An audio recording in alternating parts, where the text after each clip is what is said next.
Алғашқы махаббатым. Оқитын Салтанат. Осы оқиғаны айтқаныма 3 жыл болды. Бірақ әлі күнге дейін кейбір түндері ұйықтай алмай шығамын.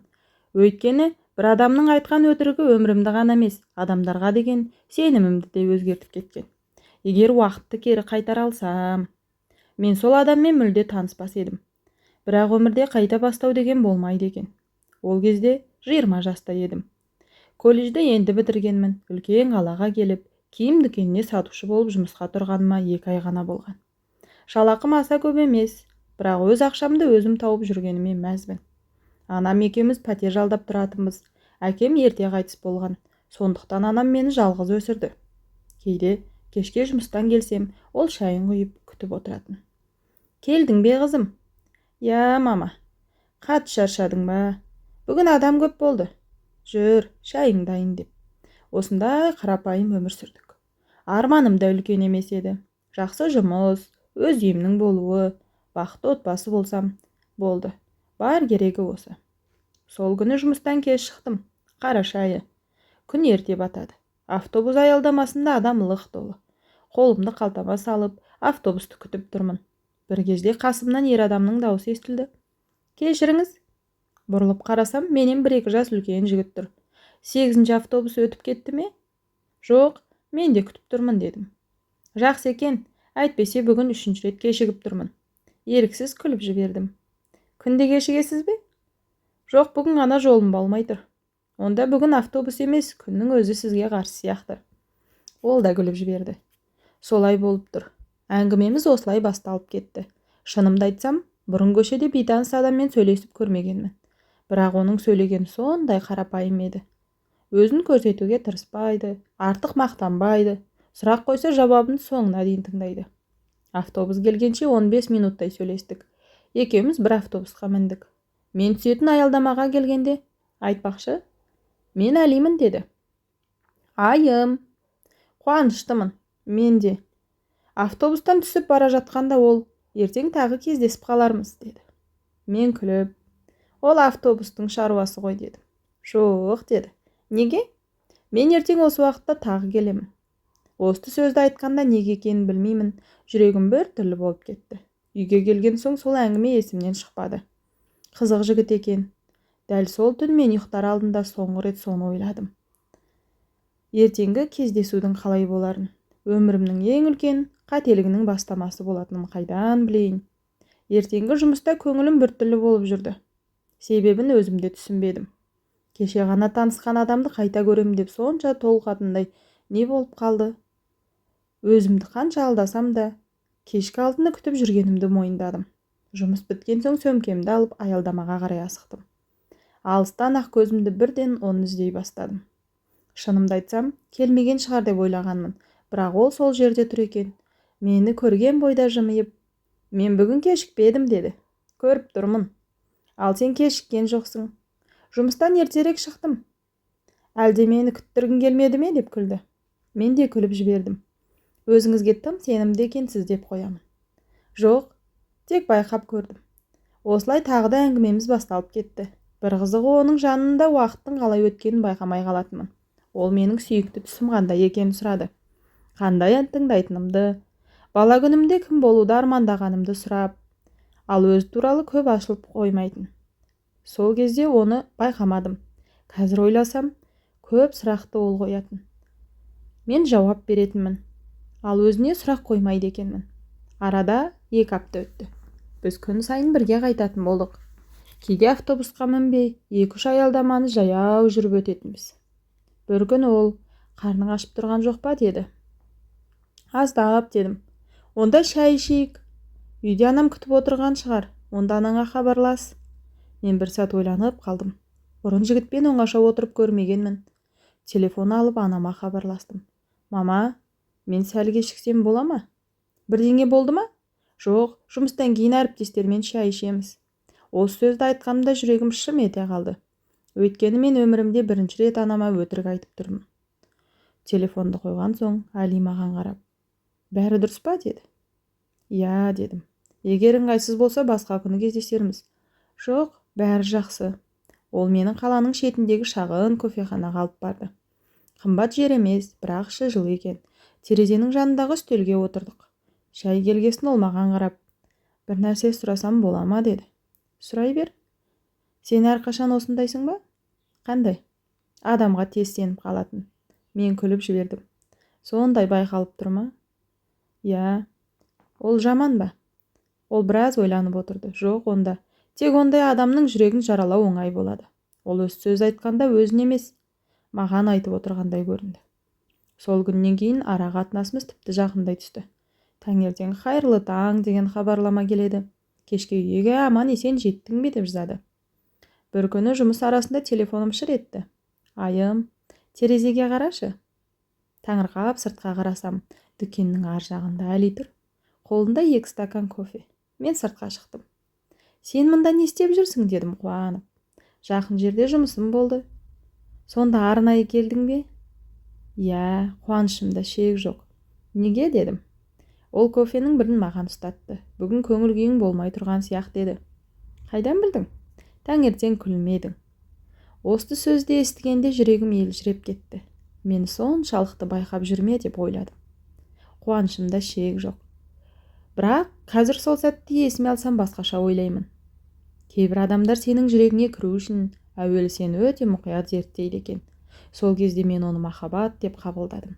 Ал оның шын мәнінде не екенін көп ұзамай өз көзіммен көретін едім. Адам біреуді күте бастаса, өзі де байқамай өзгереді екен.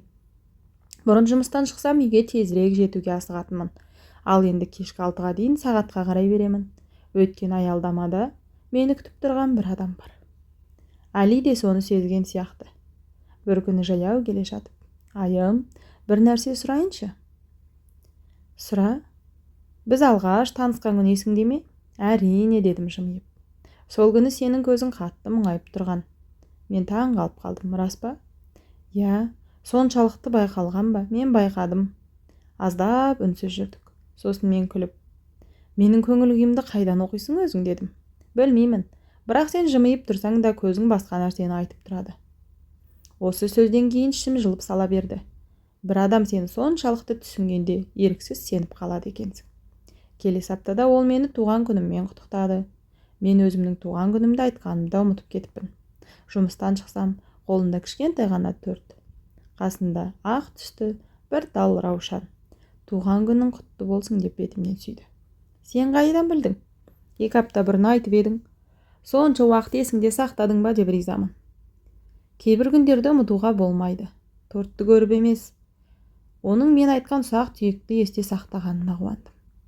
Біз саябақтағы орындықта отырып шай іштік. Ол кенет, арманың қандай деп сұрады. Мен ойланбастан жауап бердім. Қарапайым. Ол қандай? Бір күні өзім үйім болса деймін, ішінде бақытты өмір сүрсем деймін. Анамды жалдамалы пәтерден шығарып өз үйімізге көшіргім келеді. Әлі үнсіз тыңдап отырды. Тағы қандай арманың бар? Болашақта бақытты отбасым болса деймін. Күйеуім жұмыстан келгенде шайын қойып күтіп алғым келеді. Балаларымның күлгенін көрсем, артық ештеңе керек емес. Ол ұзақ уақыт үндемей қалды. Не болды дедім. Ештеңе. Онда неге үнсізсің? Серімнің армандарың қарапайым екен. Али, ол жаман ба? Жоқ. Жай ғана жымиып қойды. Ондай армандар орындалса екен. Арада 4 ай өтті. Енді біз күнде сөйлесеміз, бір күні хабарласпасақ, бір нәрсе жетпей тұрғандай болады. Бірақ бір нәрсе көңіліме қона бермейтін. Али маған қатысының бәрін білетін, ал мен оның өмір туралы өте аз білемін. Бір күні шыдамай сұрадым. Али, сұрақ қойсам бола ма? Мен сенің жұмысыңды дұрыс білмейді екенмін. Айтып едім ғой. Кеңседе істеймін дедің. Я, кеңседе. Қандай кеңсе? Ол бір сәтке кідіріп қалды. Құрылыс компаниясында істеймін. Қандай компания дедім. Ол терезеге қарап, сен оны танымайсың. Енді айтсаңшы, Али. Қойш, жұмыс туралы сөйлеспейік. Маған оның жауабы ұнамады. Бірақ әрі қарай қазбаламадым. Сол күні кешке үйге келсем, анам ас үйде тамақ дайындап жүр екен. Қызым, әлгі жігітпен кездесіп жүрсің бе деді. Я, дедім. Бір күні үйге шақыр. Мен күліп жібердім. Мама, әлі ерте ғой, біз жай сөйлесіп жүрміз. Ерте емес. Анам пышағын үстелге қойып маған қарап. Егер ниеті түзу болса, үйге келуден қашпайды. Ол ұялатын шығар, мама. Жақсы адам ұялса да сыйлап келеді. Жаман адам сылтау айтады. Мен үндемей қалдым. Өйткені соңғы кезде Әли де үй туралы әңгімені айналып өтеді. Бірде анаммен таныстырғым келген. Әли емес деді. Достарыңмен таныстыршы десем кейін дейді. Жұмысына барайын десем басқа күні. Мен мұның бәрін оның асықпайтынына жоритынмын. Бірақ анамның бір ауыз сөзі көкейімде қалып қойды. Жақсы адам ұялса да келеді. Жаман адамның сылтауы бітпейді. 2 күннен кейін бастығымыз мені басқа филиалға құжат апаруға келуге жұмсады.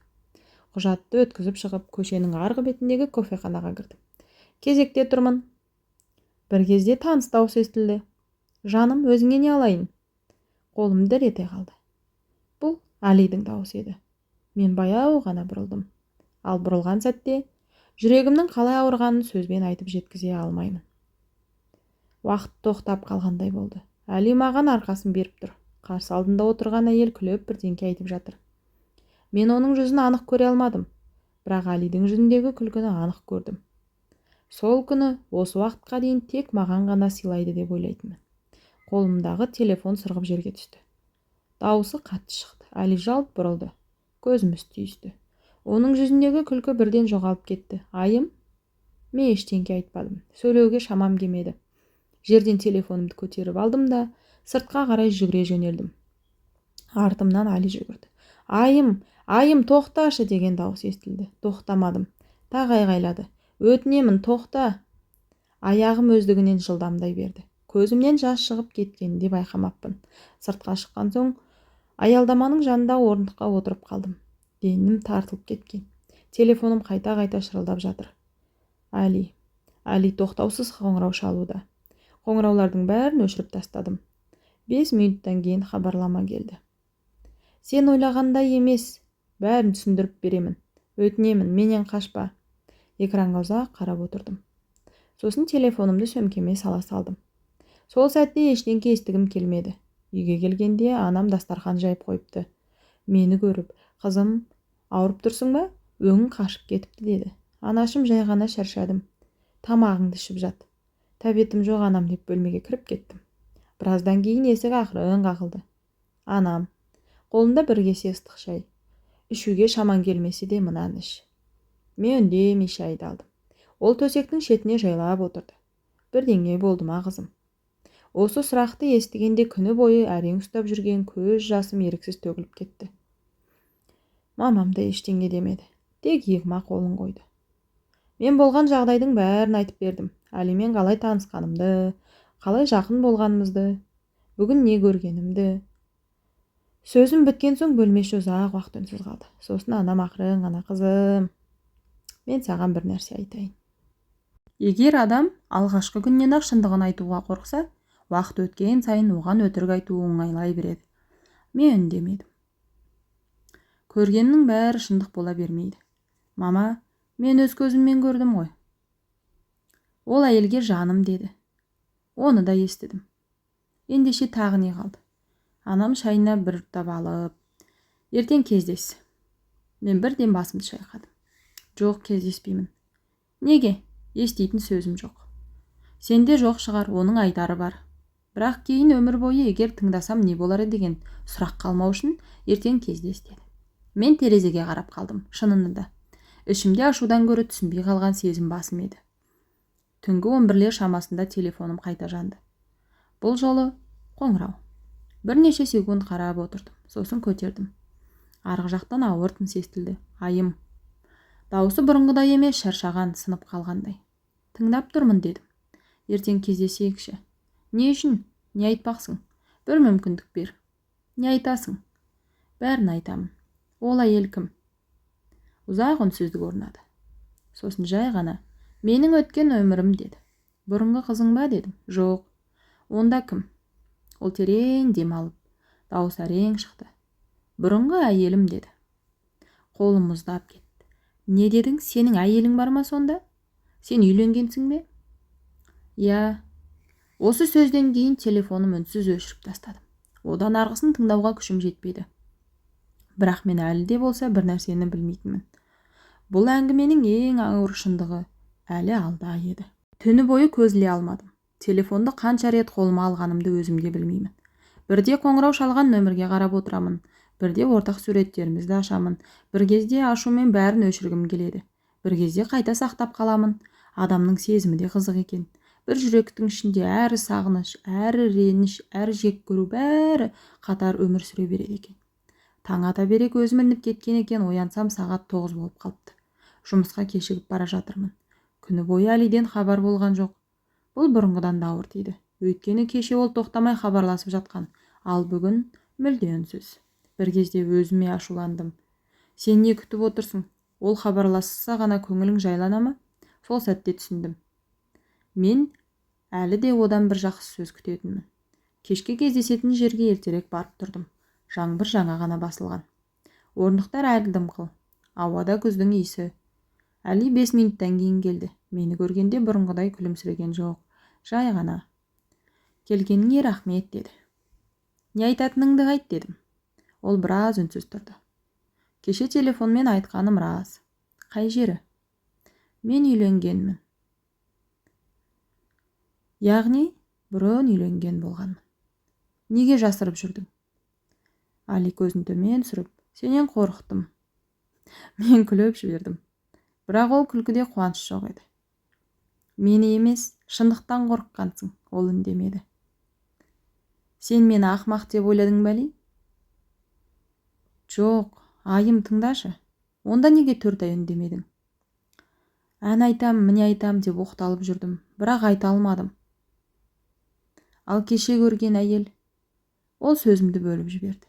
Мадина. Менің бұрынғы жарым. Бұрынғы болса неге кездесіп жүрсіңдер?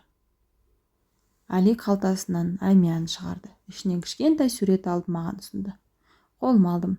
Суретте Али, қасында кішкентай ұл, 5-6 жастар шамасында. Екеуі көл жағасында күліп тұр. Бұл кім? Ұлым. Бір сәтке дем жетпей қалғандай болды. Сенің балаң бар ма? Я, 6 жаста. Мен суретті қолыма ұстап отырып қалдым. Али сөзін жалғастырды. Біз ажырасқаннан кейін ұлым анасымен қалды. Бірақ мен оны апта сайын көремін, мектебіне апарамын, дәрігерге бірге барамыз. Қолымнан келгенше әкелік міндетімді атқарып жүрмін. Жоқ, түсінемін, маған неге айтпадың? Ол бірден жауап бере алмады. Айтсам сен кетіп қаласың деп ойладым. Ал ендіше, біліп тұрмын ғой, енді кетпеймін бе? Ол ауыр күрсініп, енді бәрібір кетіп бара жатырсың. Осы сөзден кейін оның алғаш рет даусының дірілдегенін байқадым. Бірақ ішімдегі реніш одан да ауыр еді. Али, сен мені жоғалтып алған жоқсың. Сен мені алдадың. Алғашқы өтірігіңді айтқан күні жоғалттың. Ол көзін жұмып алды. Мен орнымнан тұрдым. Болды дедім. Айым, 1 минут тыңдашы. Тағы не қалды айтпаған? Ол үнсіз қалды. Бірнеше минуттан кейін жай ғана. Ертең сені бір адам іздейді деді. Кім іздейді? Мадина. Мен таңырқап қалдым. Не үшін мені іздейді? Маған не керек? Ол саған мен айта алмаған шындықты айтады. Қандай шындық? Өзі айтсын. Мен ештеңе деместен бұрылып кеттім. Сол кезде ішімнен бітті. Енді ештеңеге таң қалмаймын деп ойладым. Бірақ өмір. Ең ауыр шындықты адам дәл солай ойлаған кезде көрсетеді екен. Ертеңіне жұмыстан отырсам да ойым бөлініп кете береді. Алидің кешегі сөзі құлағымнан кетпей қойды. Мадина маған не айтады екен? Алидің маған айта алмаған қандай шындығын айтады? Не деген сөз ол? Тағы қандай шындық болуы мүмкін? Кешкісін бейтаныс нөмірден хабарлама келді. Сәлеметсіз бе айым? Мен Мадинамын. Егер қалысы болмасаңыз бүгін кешке 7-де сөйлесейік деймін. Біраз қарап отырдым. Барғым келмеді. Бірақ бармасам өзімді өмір бойы жейтінімді сездім. Сағат 7-ге 10 минут қалғанда айтқан мекенжайға келдім. Бұл шағын шайхана екен. Тыныш, іші адамға толы емес. Терезенің қасында отырған әйел орнынан тұрды. Мен оны бірден таныдым. Кеше кофеханада көрген әйел. Сәлеметсіз бе айым деді. Келгеніңізге рахмет. Мен бірден сәлеметсіз, не айтқыңыз келсе айта беріңіз дедім. Ол басын изеп алдыма бір кесе шай жылжытты. Али саған бәрін айтты ма? Баласы бар екенін айтты ма? Үйленгенін айтты, баласын да айтты. Ал неге ажырасқанымызды айтты ма? Жоқ, айтпады. Мадина бір сәт үнсіз қалды. Сырттағы жаңбырға қарап отырды. Бәрі мен ойлағандай болмады айым. Қалай сонда? Біз бір-бірімізді сүйіп үйлендік. Ешкім зорлаған жоқ, мәжбүрлеген жоқ, өзіміз қаладық. Мен үндемей тыңдап отырдым. Әли жаман адам емес, ол өз сөзді ерекше анық айтты. Мен таңырқап кеттім. Сонда неге ажырастыңыздар? Өйткені жақсы адам болу, жақсы жар болу әрқашан жеткіліксіз. Бұл сөз мені ойландырып тастады. Дым түсінбедім. Әли үндемейтін адам, ренжісе де үндемейді, қиналса да үндемейді, қарызға батса да үндемейді, жұмысынан айырылса да үндемейді. Мен оның не ойлап жүргенін ешқашан білмейтінім. Соның кесірінен ажырастыңдар ма сонда? Жоқ. Соның кесірінен бір-бірімізден алыстап кеттік. Бір күні қарасам, бір үйде бөтен адамдар сияқты өмір сүріп жүр екенбіз. Мен үнсіз қалдым. Мадина сөзін жалғастырды. Бірақ мен сені басқа нәрсе үшін шақырдым. Ол сөмкесінен тағы бір қағаз шақырды. Маған қарай жылжытты. Қағаздың жоғарғы бұрышында аурухананың бірін тұр. Бұл не? 3 жыл бұрынғы анықтама. Сол жылы Әліге қатерсіз ми ісігі диагнозы қойылды. Мен түсінбеймін. Қолымдағы қағазға қайта қарадым. Не? Операция жасалды. Ол маған бұл туралы ештеңе айтқан жоқ. Ешкімге айтпады. Неге? Мені аяғанын қаламаймын деді. Кеудемнен бір нәрсе өтіп кеткендей болды. Сол сәтте Әлидің кейде себепсіз жоғалып кететін күндері есіме түсті. Жұмысым көбейіп кетті дейтін. Сол күндері тексерілуге барып жүрген. Бірақ ұзақ үнсіздік орнады. Бірақ Мадина сөзін аяқтамады. Осының бәрін білген соң, оны тастап кетпе. Мен жалт қарадым. Не дедіңіз? Мен саған оны ая деп айтып отырған жоқпын. Өйткені бұл оның өтірік айтуына себеп емес. Мен басымды изедім. Рас еді. Ауру болу өтірік айтуға рұқсат бермейді. Мадина орнынан тұрып жатып. Менің саған айтарым осы ғана. Бір сұрақ қойсам бола ма деді. Әрине. Сіз оны әлі жақсы көресіз бе дедім. Ол жымиған болды. Бірақ көзінде мұң байқалды. Жоқ. Мен оның бақытты болғанын қалаймын деді. Бірақ бақыттың іргесін ешқашан өтіріктің үстінде қалауға болмайды. Осы сөзді айтып ақырын ғана шығып кетті. Ал мен ұзақ уақыт сол орында отырып қалдым. Өйткені дәл сол күні мен бір нәрсе түсіндім. Кейде адамды жек көру оңай, ал оны түсіну одан әлде қайда қиын екен. Мадинамен сөйлескеннен кейін үйге дейін жаяу қайттым. Күздің шалқын желі бетіме соғып тұр. Бірақ мен оны сезбеймін. Басымда бір ғана ой. Адамды жақсы көру, оған сенудің арасында қаншама айырмашылық бар екен. Үйге кірсем, анам әлі ұйықтамаған екен. Шайын ішіп отыр. Мені көріп, кездесіп келдің бе деді. Мен басымды изедім. Не айтты? Сырт киімді шешіп анамның қасына отырдым. Бәрін айтып бердім. Бір сөзінде жасырмадым. Мадинаның айтқанын, Әлидің ауырғанын, баласын, өткен өмірін анам үнсіз тыңдап отырды. Әңгіме біткен соң, қызым, мен саған бір сұрақ қояйын деді. Қойыңыз. Егер оның бәрін Әли саған алғашқы күн айтқанда, сен кетіп қалар ма едің? Мен біраз ойланып қалдым. Шынымды айтсам, жоқ. Мүмкін кетпес дедім. Мүмкін бәрібір араласар едім. Мен жай ғана білмеймін дедім. Анам басын изеді. Мәселе де сонда. Сонда қалай? Сен оның өткен өмірмен емес, сенімнің ұрлағанына ренжітіп отырсың. Осы сөз жүрегімде қадалып қалды. Расында да. Егер ол бәрін басынан айтса, таңдау менің қолымда болар еді. Ал ол сол таңдауды менен алып қойды. 2 күннен кейін Әли өзі хабарласты. Сөйлесе аламыз ба деді. Соңғы рет. Мен үнсіз ұзақ қалдым. Жарайды дедім. Біз алғаш танысқан аялдамада кездестік.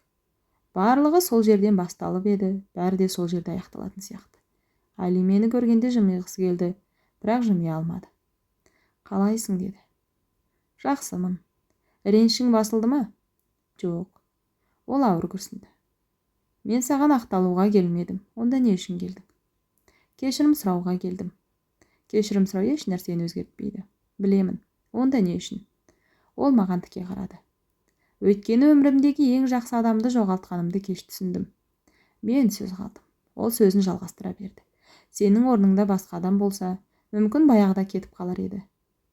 Ал сен соңына дейін түсінуге тырыстың. Мен басымды шайқадым. Жоқ, Әли. Мен сені емес, өзімнің сенген сезімді түсінуге тырыстым. Ол ештеңе демеді. Бір нәрсе сұрасам бола ма? Сұра. Егер уақытты кері қайтара алсаң, маған бәрін айтар ма едің? Әли бір секундта ойланбады. Иә деді. Неге? Өйткені адам өмірлікпен біреуді ұстап қала алады. бірақ сол өтірікпен оны бақытты ете алмайды. Менің көзіме жас келді. Бірақ бұл жолы оны көрсеткім келмеді. Али, дедім, мен сені кешірдім. Оның көзінде үміт ұялағандай болды. Бірақ мен сөзімді аяқтадым. Бірақ кешіру, қайтадан бірге боламыз деген сөз емес. Ол баяу ғана басын изеді, түсіндім. Саған бір ғана тілегім бар. Айт. Ұлың сен туралы өскенде, әкем ешқашан өтірік айтпайтын адам деп айтсын. Ол көзін төмен түсірді. Соған тырысамын. Мен қолымды создым. Ол таңырқап қарады. Қош бол, Али. Ол қолымды қысты. Қош бол. Біз екі жаққа қарай жүгіріп кеттік. Бұл жол ешкім артына бұрылмады. Өйткені кейбір адамдардың өмірдегі орны жүрегіңде қалады. Бірақ өміріңде қалмайды. Сол кездесуден кейін біз бір-бірімізге енді хабарласпадық. Алғашқы күндері қиын болды. Таңертең оянсам, қолым еріксіз телефонға созылады. Бір кезде өзіме өзім күліп қоятынмын. Әлі де үйрене алмай жүр екенмін. Бірақ күндер өте берді. Апталар өтті, айлар өтті. Мен баяғы айым емес едім. Бұрын бір адамнан бақыт іздейтінмін. Қазір өз өмірімді өзім құруға тырысатын болдым. Жұмысымды ауыстырдым. Жалақым жақсырақ жерге орналастым. Кешкілік ағылшын тілі курсына жазылдым. Баяғыда ақша жоқ деп кейінге қалдыра беретін армандарымды біртіндеп орындай бастадым. Бір күн үйге қуанып келдім. Қолымда бір бума қағаз. Мама! Не болды, қызым? Үй, не үй? Несие мақұлданды. Анам түсінбей қарап тұр. Қағаздарды қолына ұстатқанында ғана көзіне жас келді. Шынымен бе? Иә. Анашым, енді біз пәтер жалдамаймыз. Анам үндемей мені құшақтап алды. Екеуміз ұзақ тұрдық. Сол күні алғаш рет түсіндім. Мен бір адамнан айырылған шығармын. Бірақ өзімді жоғалтпаппын. Керісінше, өзімді қайта тауыппын. Арада бір жыл өтті. Күз. Дәл біз танысқан мезгіл. Жұмыстан шығып кітап дүкеніне кірдім. Анам соңғы кезде кітап оқуға әуестеніп кеткен. Соған сыйлық іздеп жүргенмін. Бір сөренің алдында кітапқа қарап тұр едім. Артымнан кішкентай баланың дауысы естілді. Әке, мына кітапты алайықшы. Жалт қарадым. Али, қасында ұлы. Бала мені байқап қалды. Сәлеметсіз бе, деді. Сәлем, дедім күлімсіреп. Али де маған қарады. Бұл жолы оның жүзінде бұрынғыдай қобалжу жоқ. Тек сабыр. Қалайсың, айым, деді. Жақсымын. Апаң қалай? Мен таңырқап қалдым. Есіңде ме? Әрине. Жақсы, сәлем айтып жүр. Ол басын изеді. Ұлы кітапты көрсетіп, әке, мынаны оқып бересің бе кешке? Әрине, балам. Мен сырттай қарап тұрдым. Али ұлының қолынан ұстап кітаптың ақшасын төледі. Сол сәтте бұрынғы реніштің ізі де қалмағанын сездім. Өмір бәрімізді өз жолымызға алып кеткен екен. Али маған бұрылып, айтпақшы, сол күні айтқан сөзіңді ұмытқан жоқпын. Қай сөз? Ұлың сен туралы ешқашан өтірік айтпайтын әке еді десін деген. Мен сөз тыңдап тұрдым. Қазір өтірік айтпауға үйреніп жүрмін. Кейде кеш болса да адам өзгере алады екен. Мен жай ғана жымиып қойдым. Қуаныштымын. Ұлы оның қолынан тартып, әке, жүрші. Баламыз, барам. Али кетер алдында маған соңғы рет қарады. Саған рахмет. Бір кезде мені жақсы көргенің үшін, деді. Мен жауап бермедім. Өйткені кейбір алғыстар сөздің қажеті болмайды. Олар үнсіздіктен де түсінікті болады. Ол ұлының қолынан ұстап есікке қарай беттеді. Мен де өз кітабымды сатып алып сыртқа шықтым. Көздің салқын самалы бетіме тиді. Бір сәт аялдаманың жанында тоқтап қалдым. Дәл осы жерде. 3 жыл бұрын бір жігіт менен 8-ші автобус өтіп кетті ме деп сұраған еді. Сол кезде мен өмірімнің қалай өзгеретінін білгенім де, мүмкін онымен сөйлеспес дедім. Бірақ қазір өткенге өкпем жоқ, өйткені ол маған бір нәрсені үйретті. Адамның өмірінде кім келгені маңызды емес. Сол адамның кеткеннен кейін сенің қандай адам болып қалғаның маңызды екен. Сол күннен бері біреуді жақсы көруден қорықпаймын, бірақ бір нәрсені ешқашан ұмытпаймын. Сенім махаббаттың бастауы. Ал сенім жоғалған жерде махаббат қанша күшті болса да ұзаққа бармайды. Міне, менің басымнан өткен оқиға осы. Егер осы әңгімемді тыңдап отырып, бір адам дәл қазір таңдау алдында тұрса, өзімнің бір ғана сөзімді есіне сақтаса екен деймін. Сізді шын сүйетін адам сізге шындықты айтуға ешқашан қорықпайды. Құрметті тыңдарман, әңгіме ұнаса, арнама тіркеліп, лүпіл басып, пікір жаза кетіңіз. Достарыңызбен бөлісуді ұмытпаңыз. Баршаңызға рахмет.